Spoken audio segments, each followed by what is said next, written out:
আজকে আপনাদের দেখাবো সাবমিটারের কানেকশন কিভাবে করতে হয়। খুব সুন্দরভাবে ভিডিওটা লক্ষ্য করুন। প্রথমে কানেক্টর কভারটা খুলতে হবে।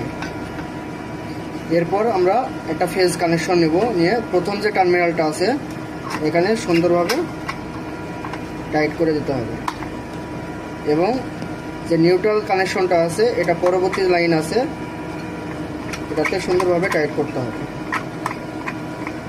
এটা আপনার মেন লাইন থেকে নিউট্রাল এবং ফেজ এই দুইটা এখানে ইন হবে এবং এই দুইটা কানেকশন আছে, এই দুটাতে হলো আমরা আউটপুট তার লাগাবো। লক্ষ্য করুন আপনারা,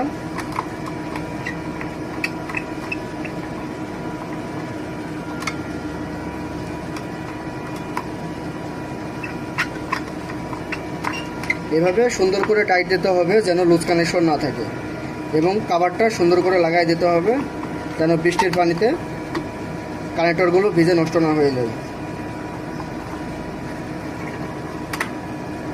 আপনারা লক্ষ্য করুন, আমরা এখন কানেকশন দেব।